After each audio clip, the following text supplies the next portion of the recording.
छत्रपती शिवाजी महाराजांचा जो पुतळा पडला ही बाब अत्यंत दुर्दैवी आहे. छत्रपती शिवाजी महाराज हे महाराष्ट्राच नव्हे संबंध देशाचं दैवत आहे. आम्हाला अभिमान आहे या मातीचा. छत्रपती शिवाजी महाराजांच्या परस्पर्शाने पावन झालेल्या या मातीचा देखील आम्हाला अनुभव आहे. आणि अशा महाराजांचा पुतळा पडतो ही गोष्ट नुसती दुर्दैवी नाही म्हणणार मी. याबाबत मी विनंती केली मुख्यमंत्र्यांची सखोल चौकशी झाली पाहिजे आणि जो दोषी असेल त्याला फाशी द्या, त्याला सोडू नका तुम्ही. कारण ही साधी गोष्ट नाही आहे, ही सामान्य बाब नाही आहे.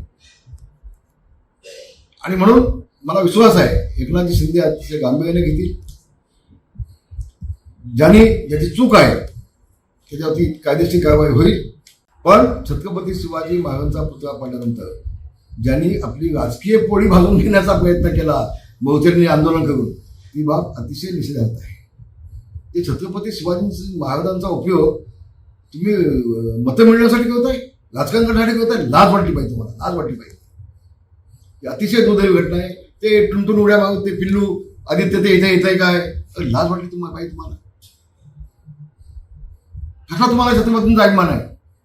अगं तुमच्या सभेमध्ये पाकिस्तानचे झेंडे फडकत आहेत आणि तुम्ही इथे येत आहे चमकेसगी करण्यासाठी, नौटंकी करण्यासाठी. हे महाराष्ट्र उड्या डोळ्यानं पाहतोय आणि उद्याच्या निवडणुकीला याचा योग्य तो उत्तर उद्धव ठाकरेंना मिळेल, मला पूर्ण विश्वास आहे. धन्यवाद. जय हिंद, जय महाराष्ट्र. टाइम्स डिजिटलला लाईक करा, शेअर करा, सबस्क्राईब करा आणि बेल आयकॉन दाबायला विसरू नका. Times digital.